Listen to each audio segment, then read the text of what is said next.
Il est facile de servir quand on déborde d'énergie. Il est facile d'être excellent quand tout est nouveau. Mais que se passe-t-il quand les bras deviennent lourds? Quand la poussière de la chambre devient étouffante et que le nombre de vases semble ne plus finir? Le service, c'est un test de caractère qui se révèle dans la durée. La veuve n'a pas été sauvée par son intention, mais par sa persévérance. Elle a dû dompter sa fatigue pour que l'huile continue de couler. Si elle s'était arrêtée au milieu, son miracle aurait été incomplet. Bienvenue dans ce 5e épisode, la discipline du serviteur. Aujourd'hui, nous allons apprendre à servir au-delà de nos sentiments et émotions. Nous allons découvrir comment trouver la force nécessaire de continuer quand le corps veut s'arrêter. Parce que notre mission est plus grande que la fatigue.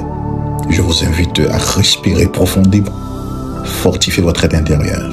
On commence maintenant. Ce matin, on va développer les 3 piliers de la discipline pour réussir. Le premier pilier, c'est la maîtrise des émotions. Servir sans l'envie. Méditez sur le geste répétitif de la veuve. Elle ne cherche plus l'excitation. Elle n'est pas guidée par l'émotion ni les sentiments. Elle ne fait qu'exécuter. La discipline, mon frère, ma sœur, c'est faire ce que l'on doit faire, même quand on n'en a pas envie.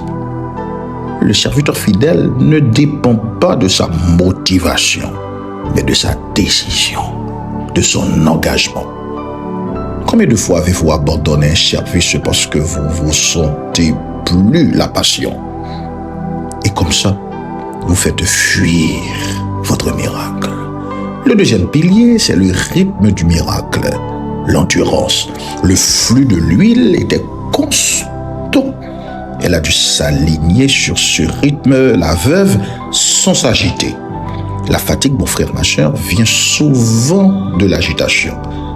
Apprenez à servir avec calme et sérénité.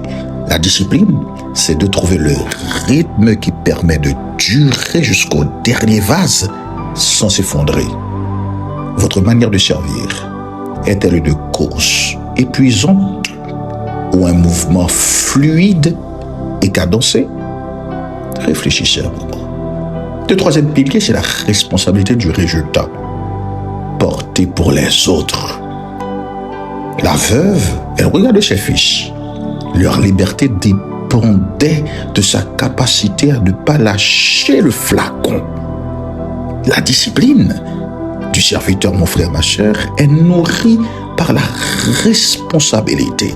Faire en sorte que les enfants n'aillent pas en esclavage. On trouve une force extraordinaire et surnaturelle quand on comprend que d'autres dépendent de notre constance. Qui compte sur votre discipline aujourd'hui, mon frère, ma sœur, pour voir sa propre vie changer? Réfléchissez un moment et ça va vous donner de l'énergie pour continuer, malgré la fatigue, sans émotion. La fatigue passera, mais le fût de votre service demeurera si vous ne relâchez pas. En restant discipliné, vous prouvez que vous êtes digne de la grande provision. Vous êtes digne de recevoir le miracle. Répétez après moi ces paroles, s'il vous plaît, avec autorité. Ma discipline est plus forte que ma fatigue. Je sers avec constance, peu importe mes émotions. Je trouve ma force dans la vision que je porte. Je ne m'arrête pas avant la mission soit accomplie. Reprenez votre poste maintenant. Versez encore une fois. Continuez à verser. Je viens de vous dire que la fin est proche et la récompense sera grande. Merci de tenir bon avec moi jusqu'à présent. Invitez quelqu'un d'autre à nous rejoindre dans cette aventure. N'oubliez pas de cliquer sur la cloche pour vous abonner et comme ça, vous vous assurez de ne pas rater les autres émissions. C'était votre frère, le pasteur Georges Petit-Ama.